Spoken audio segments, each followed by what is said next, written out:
नमस्कार, आप देख रहे हैं बिग फाइट लाइव और आपके साथ में विजेंद्र सोलंकी। गुलाबी नगरी की हवा के बाद स्वर्ण नगरी की हवा में सियासी हवा को बदलने के लिए कांग्रेस के विधायक हवा के रास्ते सूर्यगढ़ होटल पहुंच चुके हैं और बाहरी हवा या फिर कहे कि कोई ऊपरी हवा उनको अपने वश में ना कर पाए, इसके लिए होटल को अभेद्य दुर्ग में बदल दिया गया, जहां ईद भी होगी, रक्षाबंधन भी होगा, लेकिन उस बंधन के साथ कि विधायक हवा ना हो जाए।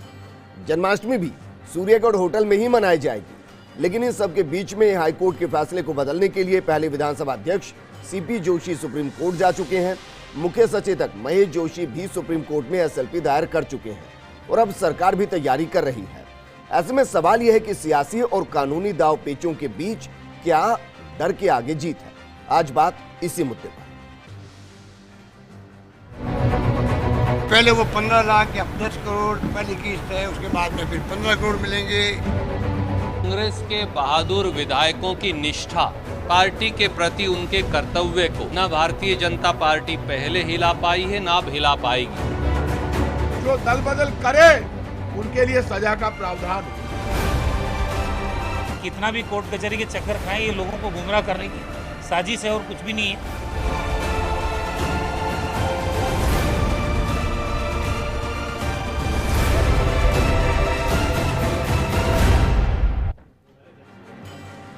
तो जारी है सियासी साजिशें, तो कांग्रेस कैसे मनाए खैर, माननीयों की बाड़ेबंदी क्यों पहुंच गई जैसलमेर। हाईकोर्ट के फैसले को चुनौती देगी सरकार और सबसे बड़ी अदालत में फिर लगाई गुहार। इन सब के बीच में बड़ा सवाल यह है कि कब और कैसे थमेगा सूबे का ये सियासी संग्राम। बिग फाइट में इस पर बहस करने के लिए तमाम खास मेहमान मेरे साथ मौजूद हैं। हमारे साथ स्टूडियो में मौजूद है पूर्व संसदीय सचिव और बीजेपी नेता जितेंद्र गोठवाल जी, पूर्व AAG अभिनव शर्मा जी और पीसीसी उपाध्यक्ष और मीडिया चेयरपर्सन अर्चना शर्मा जी भी हमारे साथ जुड़ चुकी हैं। अर्चना जी, आपके साथ में इस चर्चा को शुरू करना चाहूंगा। मैम, सिर्फ यही कहा जाए कि हवा बदलने के लिए जैसलमेर पहुंचाया गया है सबको, या कोई ऊपरी हवा उन तक ना पहुंच जाए इसलिए जैसलमेर पहुंचाया गया है सबको?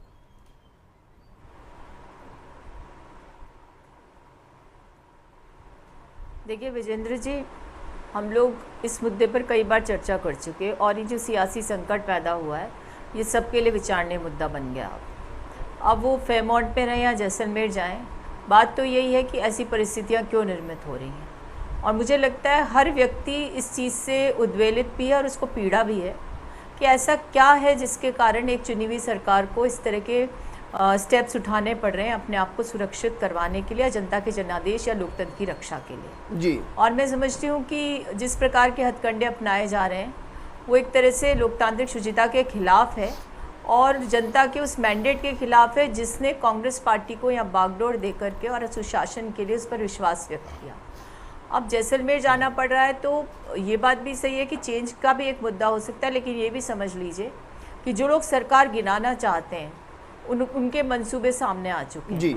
और हम तो ये कहना चाहते हैं कि हर संस्था का दुरुपयोग हो रहा है यहाँ पर, और वो संस्थाएं जिन पर लोकतंत्र टिका हुआ है आज वो उनके चूल्हे हिलाने का काम भारतीय जनता पार्टी ने किया। लेकिन मैम, राजस्थान की तो सारी संस्थाएं सरकार के अंडर ही काम कर रही हैं। क्या कोई एक ऐसा इनपुट मिला था कि फेयरमाउंट में अगर अब ज्यादा विधायकों को ठहराया गया तो फिर यहां से बाड़ेबंदी में एक तरीके से सेंध लग सकती है? क्या कोई ऐसा इनपुट था जिसकी वजह से जैसलमेर भेजा गया?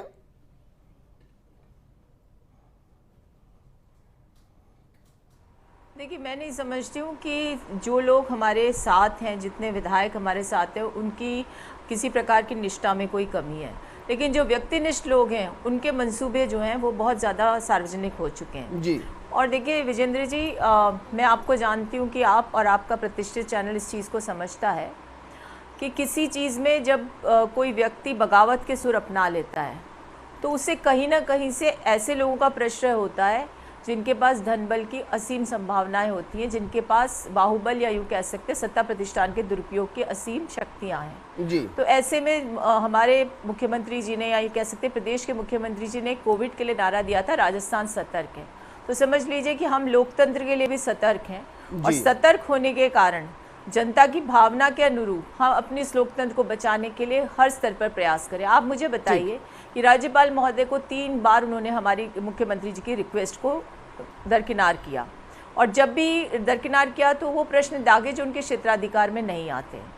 और उसके बाद प्रतिष्ठित या यूँ कह सकते हैं लोकतंत्र की जानकारी रखने वाले, संविधान को समझने वाले लोगों ने भी कई बार कई समाचार पत्रों और डिबेट्स के माध्यम से कहा कि लोग जो गवर्नर महामहिम महोदय हैं उनको ये समझना होगा कि वो जो कुछ भी कर रहे हैं वो उनकी उस पद की गरिमा के अनुरूप नहीं है, जिसमें कि वो इस तरह के प्रश्न दे करके या पूछ करके या उसको जो डिले करना मुझे लगा था कि जैसे उन्होंने परमिशन दी उसके साथ नाराजगी दूर हो गई, लेकिन लगता है कि शायद नाराजगी अभी बनी हुई है। गोडवाल जी, जिस तरीके से पूरा ये मूवमेंट किया गया और आज जयपुर से जैसलमेर सबको मूव कर दिया गया, थोड़ी निराशा हाथ लगी? निश्चित तौर पर जो आप कह रहे हैं ऐसा कुछ नहीं है, लेकिन सच तो ये है कि कांग्रेस की सरकार को अपने प्रशासन पे, अपने विधायकों पे विश्वास नहीं है। उन्हें लगता था कि फेयरमाउंट में अगर उन्हें रखते हैं तो कहीं ना कहीं उनके विधायक उनकी ही पार्टी के लोगों से प्रभावित होकर भाग सकते हैं जी, जिसका वो हमेशा ठीकरा भारतीय जनता पार्टी पर फोड़ते आए हैं। कोरोना काल में जिस समय 26 दिन हो गए आज, इन 26 दिनों में जिन जनप्रतिनिधियों को जनता की सेवा के लिए जनता के बीच में रहना था जी, वो जनप्रतिनिधि 5 स्टार होटल के अंदर 625 रुपए की पापड़ खा रहे हैं और 1100 रुपए की चाय पी रहे हैं। ये राजस्थान की जनता को समझ आने लगा। अच्छा ये बताइए सर कि जो सचिन पायलट और अन्य 19 है वो कितने का पापड़ खा रहे हैं और वहां पर उनका बिल कौन भर रहा है? निश्चित तौर पर ये तो खाने वालों को जानकारी हो, जो जानकारी हमें मिली फेयरमाउंट की, क्योंकि एक बार मैंने भी कभी चाय पीने के लिए मैं गया था, मैंने बिल दिया था, इसलिए मुझे ध्यान है। निश्चित तौर पर मैं आज फिर आपसे ये बात कह रहा हूं, मैंने 5 दिन पहले भी कही थी कि अशोक गहलोत जी को सुविधा के लेने के लिए अशोक गहलोत जी को अपने ही विधायकों पर विश्वास नहीं है। आज सूर्यगढ़ जो वो लेकर गए हैं, उनको ऐसा लगता है कि जयपुर से वहाँ की दूरी जैसलमेर की बहुत लंबी है, इसलिए उसमें सेंध लगने के चांसेस कम है। लेकिन वो इस बात को भूल गए हैं, जिस पार्टी का राष्ट्रीय नेतृत्व कुछ नहीं कर पा रहा हो, जिस पार्टी के प्रदेश के नेतृत्व को अपने विधायकों पर कंट्रोल ना हो, उस पार्टी के विधायक निश्चित तौर पर उसके पक्ष में नहीं जाने वाले हैं, क्योंकि वो जनता के पास एक कमिटमेंट करके आए हैं, विकास की बात कहकर आए हैं, और आज वो बेचारे कुछ नहीं कर पा रहे हैं। इसलिए इनकी पार्टी में असंतोष बरकरार है और बरकरार रहेगा, क्योंकि इतनी गुटबाजी मुझे नहीं लगता कि आज से पहले। गोडवाल जी देखिए, वो उनकी पार्टी का मामला मैं ये पूछना चाह रहा हूं कि अभी तक तो हमने ये देखा था कि अगर किसी के खिलाफ कोई केस दर्ज होते थे और वो दूसरे राज्य में चला जाता था तो दोनों राज्यों की पुलिस हो, एसओजी हो या फिर एसीबी हो, वो मिलकर काम करती थी ताकि उनके खिलाफ कोई कार्रवाई की जा सके। यहाँ तो एसओजी जाती है, वो खाली हाथ आ जाती है, उसको बाहर खड़ा किया जाता है। आज एसीबी वहां पर गई, उनको भी जांच की परमिशन नहीं दी गई। बचाया किसको जा रहा है, मैं जानना चाह रहा हूं। हरियाणा में तो बीजेपी की सरकार है। विजेंद्र जी, जितनी प्रशासनिक कार्रवाई करके उन्हें वहां जाना चाहिए, आपको ध्यान होगा पिछली बार जब एसओजी गई तो 1 घंटे के बाद उनको होटल में जाने की अनुमति भी मिली जी। वो पूरे होटल को देखकर भी आए, वो चेक भी करके आए, वहां पर कोई विधायक नहीं थे जी। कांग्रेस भ्रमित कर रही है, भारतीय जनता पार्टी के ऊपर आरोप लगा रही है, और निश्चित तौर पर मुझे लगता है मानेसर के होटल की जो कहानी ये बनाई जा रही है, मनगढ़ंत कहानी है, और ये एसओजी का ड्रामा, ये मुख्यमंत्री जी का ड्रामा है। खाली ऐसी परिस्थितियां अगर होती तो हरियाणा सरकार की तरफ से भी कोई आर्गुमेंट आना चाहिए। ठीक है, मुझे अभिनव जी को जोड़ना है, लेकिन मैं आपकी बात को मान लेता हूं, तो फिर आप ही बता दीजिए कि कहां पर है सचिन पायलट और अन्य 19? अगर वो होटल में नहीं है, मानेसर में नहीं है, तो आप बताइए कहां पर है फिर वो? अगर वो हमारे विधायक होते और हमसे चर्चा हो रही होती तो निश्चित तौर पर मैं आपको बताता कि वो कहां पर है। ठीक है अभिनव जी, ये माना जा रहा था कि जब विड्रॉ की गई थी एसएलपी सुप्रीम कोर्ट से, तो कि शायद इसको कानूनी लड़ाई के तौर पर नहीं लड़ेंगे, इसको राजनीतिक तौर पर लड़ाई को आगे लड़ा जाएगा। लेकिन आज फिर से मतलब सीपी जोशी साहब की तरफ से एसएलपी दायर की जा चुकी है, मुख्य सचेतक ने भी एसएलपी दायर कर दी, तो माना जाए कि कानूनी लड़ाई भी जारी रहेगी, राजनीतिक लड़ाई भी जारी रहेगी। देखिए, ये दो तरफा लड़ाइयाँ हैं। एक तरफ तो न केवल सत्ता के वर्चस्व की लड़ाई है, दूसरी तरफ ये लड़ाई अब पॉलिटिकल के साथ साथ ऑथोरिटी की लड़ाई भी बन गई है जी। और ये ऑथोरिटी की लड़ाई तो तय कराना बहुत लाजमी था, जिसके लिए सीपी जोशी और महेश जोशी जो गए हैं वहाँ सुप्रीम कोर्ट में, ये क्वेश्चन ऑफ लॉ ऐसा खड़ा हुआ है, उठ खड़ा हुआ है, जिसको तय किया जाना बहुत ज़्यादा आवश्यक हो गया है उनकी नज़र में। तो इसलिए मैं समझता हूँ कि उन्होंने अपने विवेक से ये निर्णय किया है कि अब ये तय कर दिया जाए कि स्पीकर की शक्तियाँ क्या हैं, सदन के अंदर स्पीकर की शक्तियाँ कितनी हैं, सदन के अंदर जो विधानमंडल में चुनकर के आ रहा है उन विधायकों के ऊपर, जो सत्तारूढ़ विधायक हैं, उनकी पार्टी के संबंध में यदि कोई कार्रवाई आती है शेड्यूल 10 के अंदर, यानी एंटी डिफेक्शन लॉ के अंदर, दल बदल विरोधी कानून के तहत, तो उस पर स्पीकर किस हद तक और किस एक्सटेंट तक कार्रवाई कर सकते हैं। ये कुछ सवाल ऐसे हैं जो वृद्ध सवाल हैं, जिनको तय किया जाना बहुत आवश्यक है। ये विधायिका तय नहीं कर पा रही, खुद आपस की लड़ाई में ये लोग तय नहीं कर पा रहे, इसलिए अब अंततोगत्वा आखिरी वर्ड जिसे कहते हैं last word has to fall from the court itself, इसलिए ये सारी लड़ाई वापस सुप्रीम कोर्ट पहुंची है। और चूंकि अब ये तय कर दिया जाना चाहते हैं, देखिए राजनीति के अंदर मुर्दों को कभी गाड़ा नहीं जाता है, मुर्दे खड़े रखे जाते हैं, वो कभी भी किसी दिन काम आ जाते हैं। तो इसलिए अब ये जो एक तरह से प्रकरण जो है वो अपनी एक पूर्णाहुति की तरफ आ चुका, उसका एक जिसे कहते हैं ना, उसकी एक लाइफ थी, वो लाइफ उसकी ऑलमोस्ट खत्म हो चुकी है। अब एक प्रक्रिया नई चल पड़ी है, विधानसभा सत्र में आ गई है, आहूत होने वाली है, उसके लिए नोटिफिकेशन हो रहा है और विधानसभा आएगी, उसके लिए नए सिरे से विप होगी, नई सिरे से कार्रवाइयाँ होंगी। वो 19 लोग आएंगे कि नहीं आएंगे, या वो उनमें से कोई किस प्रकार की छुट्टी लेते हैं, लीव लेते हैं, पार्टी सैंक्शन करती है नहीं करती है, सारी परिस्थितियाँ भी देखने वाली हैं। तो ये सब परिस्थितियों के बीच में जो पुरानी चीज़ें हैं, जिसे मैं कह रहा हूँ मुर्दे गाड़े नहीं जाते, वो वही स्थिति है, उसको एक बार खड़ा रखा जा रहा है कि चलने दीजिए, एक बार देखते हैं, कहीं ना कहीं कानून का कोई अंतिम शब्द तो आएगा ही। और निश्चित तौर पर जब एक इतनी बड़ी, आप देखें पिछले कुछ समय में कॉन्स्टिट्यूशनल इम्पास स्टेट ने देखा, स्टेट ने नहीं पूरे देश ने देखा, और सुप्रीम कोर्ट तक ने कहा कि कुछ विरोधी स्वर हैं, उनको दबाने की कोशिश क्यों हो रही है राजस्थान में, तो ऐसी टिप्पणी भी आई। तो ये एक तरह से इतना बड़ा कॉन्स्टिट्यूशनल इम्पास है जिसको सॉर्ट आउट करना पड़ेगा, चाहे अरुणाचल रहा हो, चाहे मणिपुर रहा हो, चाहे आपका कर्नाटक की स्थिति बनी हो, चाहे आपकी गोवा में स्थिति बनी हो, हर परिस्थितियों के अंदर कहीं ना कहीं कॉन्स्टिट्यूशनल इशू समय समय पर खड़े हुए हैं। सुप्रीम कोर्ट के सामने ये एक बहुत बड़ा कॉन्स्टिट्यूशनल इशू होता है जब लॉ मेकर्स। सर कि कितना वक्त लग जाएगा इसको? देखिए, इसमें विजेंद्र समय लगने की तो बिल्कुल निश्चित तौर पर बिल्कुल पूरी गुंजाइश है, अच्छा समय लगेगा इसके अंदर, क्योंकि जो फैसले हैं जिनके आधार पर इस केस के निर्णय को करवाए जाने की बात की जा रही है, वो संवैधानिक पीठ के फैसले हैं। उनमें से कुछ ऐसे फैसले जो संवैधानिक पीठ के फैसले हैं। संवैधानिक पीठ 5 जजी या इससे ज़्यादा जजों की संख्या वाली ऑड नंबर्स की पीठ को संवैधानिक पीठ कहा जाता है सुप्रीम कोर्ट में।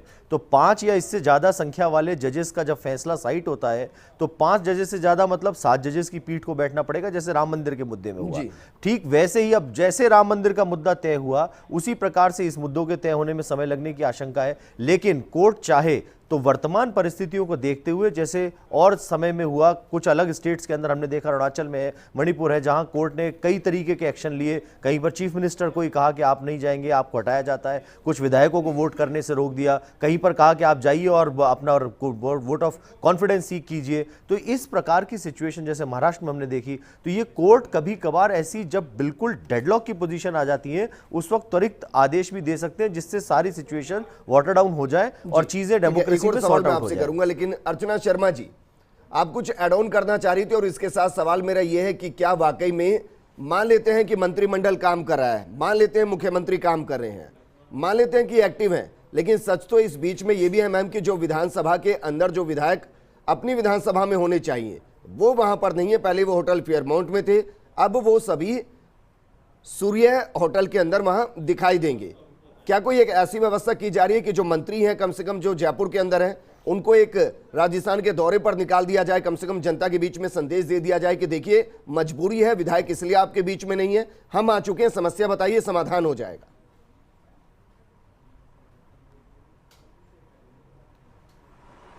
देखिए, कांग्रेस पार्टी की सरकार है, हर कार्यकर्ता जनता की सेवा के लिए तत्पर है, कोई दौराए नहीं, और मंत्री भी अपना काम संचालित कर रहे हैं। अब दुविधा उत्पन्न हुई है, उसका कारक तो सभी जानते हैं, लेकिन मैं अभिनव जी की बात को आगे बढ़ाऊंगी। उन्होंने बात तो सही कही कि ये पॉलिटिकल पर्सपेक्टिव में लीगल और एथिकल लड़ाई हो गई है, और लड़ाई इसलिए हो गई है क्योंकि 10 शेड्यूल के जो ऑब्जेक्ट्स थे उसमें कहीं ना कहीं हमको देखने को मिला है कि जो कॉन्स्टिट्यूशनल पावर्स है उनको कहीं ना कहीं अंडरमाइन किया जा रहा है, चाहे वो स्पीकर की पोजीशन हो, चाहे गवर्नर के मिसयूज़ का मामला हो।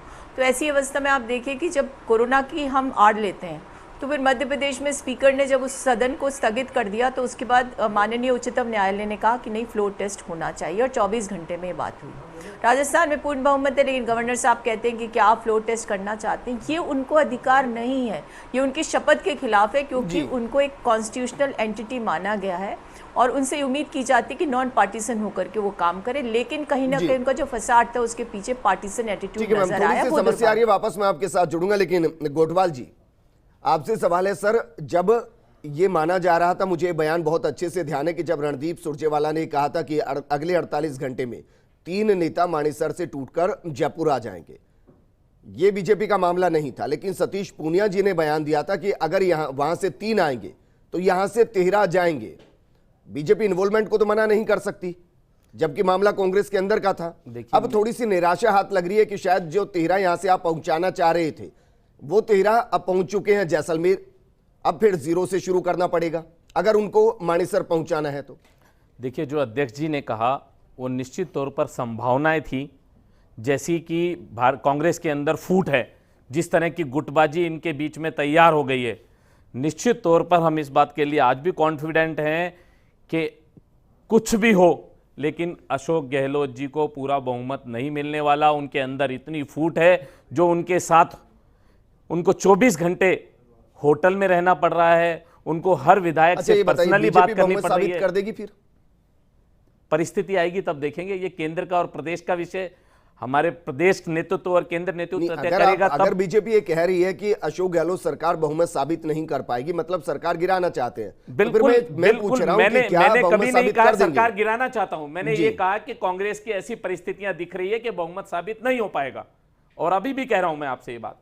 बाकी रही राज्यपाल महोदय की बात, उन्होंने जिन टर्म्स एंड कंडीशंस पे कागज वापस भेजे थे उनके, वो पूरी वो करके आ गए। उन्होंने सत्र आहूत करने की अनुमति दे दी। मैं भी विधानसभा का सदस्य रहा हूं, 21 दिन, 14 दिन या 7 दिन, हर परिस्थितियों के अंदर जब विधानसभा सत्र आहूत होता है तो उसके अंदर राज्यपाल महोदय से अनुमति लेने के लिए जो कंडीशंस राज्यपाल महोदय ने रखी, अगर ये पहले दिन ही उसका रिप्लाई दे देते कैबिनेट की बैठक करके, तो पहले दिन ही इन्हें अनुमति मिल जानी चाहिए। तो आप भी मानते हैं कि इससे पहले जो 4 सत्र आहूत हो चुके हैं उनमें से कोई भी सत्र 21 दिन के पहले नोटिस पर नहीं दिया गया, ये तो आप मानते हैं? लगभग सत्र 21 दिन के नोटिस पे दिया जाता है। कई बार ऐसा हो जाता है, मैंने आपको कहा ना कि 14 दिन या 7 पहले आहूत हुए हैं, 14 दिन या 7 दिन बहुत ज्यादा इमरजेंसी हो तो उस समय परिस्थितियां अलग होती है, लेकिन उस समय कोविड-19 नहीं था। पहली बार कोविड-19 आया है, और हमारी बहन जी जो अर्चना जी कह रही है, मैं इसको स्वीकार कर रहा हूं कि वो भी निश्चित तौर पर सरकार में कोई पद लेना चाहती है, लाल बत्ती लेना चाहती है, इसलिए वो सरकार की मजबूती से पैरवी करना, वो प्रवक्ता है, जैसे आप मजबूती से बात रख रहे हैं बीजेपी की, वो कांग्रेस की बात करें। अब इसमें पद कहां से आ गया? अर्चना शर्मा जी, आप कुछ कह रही थे, लेकिन इसके साथ मेरा सवाल आपसे ये है, यहाँ पर पद और लाल बत्ती का लालसा नहीं है जी। हाँ, मेरा सवाल आपसे ये है कि क्या इस बार जब विधानसभा सत्र आहूत होगा तो मान लिया जाए कि कांग्रेस में बहुत साफ लाइन साफ हो जाएगी कि कितने कांग्रेस के साथ और कितने कांग्रेस के होते हुए कांग्रेस के साथ नहीं, ये भ्रम कम से कम ये विधानसभा सत्र खत्म कर देगा। देखिए कांग्रेस, देखिए विजेंद्र जी, जब महामहिम गवर्नर साहब के यहाँ हम लोग, हमारे विधायक गए थे, तब भी हमारे पास तो बहुमत था, आज भी है। हमारे जितने एंडोर्समेंट लेटर्स गए विधायकों के, उससे भी स्पष्ट हो गया। तब ऐसी परिस्थिति में एक ही चीज़ हो सकती है कि मैं तो देश के कानून में विश्वास करती हूँ, और हमारा कानून लॉ ऑफ एविडेंस जो है, अभिनव जी भी उससे अग्री करेंगे, जैसलमेर क्यों जाना पड़ा? दो बातों पर होता है, एक डायरेक्ट एविडेंस, एक सर्कमस्टेंशियल एविडेंस। ये कॉन्स्पिरेसी का मामला है, तो सर्कमस्टेंशियल एविडेंस में स्पष्ट हो जाता है कि भारतीय जनता पार्टी वरदस्त दे रही है उन लोगों को, या प्रश्रय दे रही है। भाजपा शासित राज्य में वो लोग वहाँ बैठे हुए, वहाँ से वीडियो जारी करते हैं, उसके बाद एक ट्वीट आता है कि गहलोत सरकार अल्पमत में है। तो ये जो एंटी डिफेक्शन एक्ट है, ये कहता है एक्शन और इम्प्लीकेशन इनसाइड हाउस और आउटसाइड हाउस। इसमें स्पीकर को अधिकार है कि यदि वो लोग इस चीज़ को कह रहे हैं कि वो पार्टी के खिलाफ है, तो उनके खिलाफ कार्रवाई हो सकती है। लेकिन विडम्बना देखिए कि जब एंटी डिफेक्शन जो हमारा 10 शेड्यूल है, उसमें स्पष्ट लिखा हुआ है, और माननीय या उच्चतम न्यायालय ने स्पष्ट भी किया है कि स्पीकर की कार्रवाई जो होगी उस पर कोई इंटरफेरेंस नहीं होगा, उनके डिसीजन का रिव्यू हो सकता है। विडम्बना क्या कार्रवाई हुई, उनको कहा गया कि बताइए कि आपके खिलाफ ये कह रहे हैं कि हाईकोर्ट भी निष्पक्ष नहीं है। चले गए अर्चना जी, आप ये कह रहे हैं कि हाईकोर्ट भी निष्पक्ष नहीं। सुनिए मेरी बात, अब चाहे मैं किसी की देखिए, मैं निष्पक्षता की बात नहीं कह रही हूँ, मैं कह रही हूँ संस्थाओं को जो आपने यही कि कहा है। हमारे लोकतंत्र को जिंदा रखने, उसकी बहबूदी, उसको जी। परिष्कृत करने के लिए जिम्मेदार है, उन संस्थाओं को और जिम्मेदारी आज निभानी होगी। जब अभिनव जी आपने कहा ठीक। कि साहब अब ये मुद्दा तो कोर्ट लीगैलिटी के आधार पर निर्धारित होगा, हो जाने दीजिए, लेकिन एक चुनी हुई सरकार को इसलिए आप नहीं सदन आउट करने देना चाहते कि हमको सरकार को गिराना, जैसे कि महोदय कह रहे थे, इनसे ज्यादा मेरा परिचय नहीं है, जी। लेकिन इतना लेकिन जरूर ठीक है जानती मैम, हूं मेरे कि पास इनको थोड़ी सी बहुत वक्त की ज्यादा कमी है, लेकिन अब तो जानकारी सत्र नहीं है। आउट हो रहा है। COVID-19 अभिनव जी, कह रहे हैं। अरे जनता ये COVID-19 एक में बड़ा सवाल मध्य जानना प्रदेश चाहती की है, क्योंकि अब सरकार 11 को तारीख को 24 विधानसभा घंटे में अध्यक्ष, विधानसभा फ्लोर सचिव टेस्ट और के जो लिए कहा 6 गया। विधायक है जिनको लेकर ये मामला पहुंचा है कोर्ट में, उनको नोटिस का जवाब देना है 11 तारीख को। इस दौरान मैं जानना चाहता हूं, अगर वो वक्त ज्यादा मांग लेते हैं और विधानसभा के अंदर बिल पेश किया जाता है, तो क्या कोर्ट उनकी वोटिंग को होल्ड कर सकता है या नहीं कर सकता है? बसपा विधायकों के संबंध में जो वस्तु स्थिति है वो अब जब तक कोर्ट का आदेश नहीं आ जाता तब तक वो स्पष्ट नहीं होगी। जी। और वहाँ निश्चित तौर पर यही मांग यही है, इसी चीज़ की मांग है कि उनकी जो वोटिंग पावर्स हैं या उनका वोट असेंबली में पार्टिसिपेट करने की जो पावर्स हैं उसको सीज किया जाए, उनको एज एन एमएलए एक्ट करने से रोका जाए, क्योंकि वो पूरी तरह से एंटी डिफिक्शन लॉ के तहत दायरे में आ गए हैं। लेकिन जब तक कोर्ट का फैसला नहीं आता तब तक वो एमएलए पूर्णतः स्वतंत्र हैं, उनको अपनी कार्रवाई उसी प्रकार वही से मैं करने पूछ के रहा हूं लिए- सर, क्योंकि 11 तारीख को नोटिस का जवाब देना है। अब मान लेते हैं कि एक सप्ताह का वक्त उन्होंने और मांग लिया जवाब देने के लिए, तो तारीख हो जाएगी 18। 14 तारीख से सत्र आहूत होना है, लगभग 3 दिन का हो सकता है सत्र हो। तो जब दोबारा वो पहुंचेंगे उससे पहले या तो बिल पर वोटिंग हो चुकी होगी या फ्लोर टेस्ट हो चुका होगा। तो क्या 11 तारीख को कोर्ट इसको लेकर कोई फैसला दे सकता है कि ठीक है 7 दिन आपको दिए जाते हैं, लेकिन उसके साथ साथ ये भी आपको करना पड़ेगा? देखिए, ये फैसला तो कोर्ट इनिशियल स्टेज पे दे देते हैं। जब अगर कोर्ट को ये लगता है इनिशियल स्टेज पे कि प्रकरण इस आशय का है या उसमें इस कदर का आधार है कि उसको इनिशियल स्टेज पे स्टे ग्रांट करना है, और जबकि पार्टीज रिप्रेजेंटेड हों वहाँ पर, तो कोर्ट इनिशियल स्टेज पे भी आदेश दे सकते हैं। प्रारंभिक तौर पर कोर्ट ने ये देखा है कि एक वस्तुस्थिति कॉन्स्टिट्यूशनल इशू की सामने आई है, उसको देखे बिना कोर्ट कोई निर्णय करना नहीं चाहते हैं। और जब तक इसमें जवाब पेश लिखित में हो नहीं जाएगा, परिस्थितियां न्यायालय के समक्ष क्लियर हो नहीं जाएंगी, तब तक मैं नहीं समझता कि कोर्ट इसके अंदर इंटरिम स्टेज पर कोई भी आदेश पारित करेगी। ठीक है गोटवाल जी, फाइनल कमेंट मैं आपसे चाहूंगा, होटल सूर्यगढ़ को लेकर अब बीजेपी की क्या रणनीति है? देखिए, पहले भी बीजेपी की होटल को लेकर कोई रणनीति नहीं थी, आज भी नहीं है। हमने पहले भी ये कहा है और आज भी ये कह रहे हैं कि इनकी आपसी फूट के कारण प्रदेश की जनता को भुगतना पड़ रहा है। ऐसी परिस्थिति में जब विधायकों को जनता के बीच में होना चाहिए था, ऐसी परिस्थिति के अंदर विधायक 5 स्टार होटल में मजे ले रहे हैं, आनंद ले रहे हैं, और मुख्यमंत्री अपने मुख्यमंत्री को निकम्मा, निकम्मा, नालायक कहता है। ऐसी परिस्थिति आज तक कभी नहीं हुई जब मध्य कि प्रदेश का मुख्यमंत्री अपने ही एक लाइन में बताइए, जब मध्य प्रदेश के अंदर संबोधित जब मध्य प्रदेश के अंदर सरकार बनाने की तैयारी की जा रही थी, मध्य प्रदेश के विधायकों को क्या धर्मशाला में रुकवाया गया था? क्या मध्य प्रदेश के विधायकों को हरियाणा में लाकर क्या धर्मशाला में रुकवाया गया था? गोटवाल जी, बिल्कुल नहीं। मध्य प्रदेश के विधायक अपने घर होटल में रुकवाया गया था। अब मध्य प्रदेश के विधायक, शुक्रिया सर हमारे साथ जुड़ने के लिए, शुक्रिया। अभिनव जी आपका भी शुक्रिया, और अर्चना शर्मा जी आपका भी शुक्रिया। राजनीति में राजस्थान के अंदर अभी कई रंग देखने बाकी हैं। इस प्रोग्राम में फिलहाल इतना है, नमस्कार।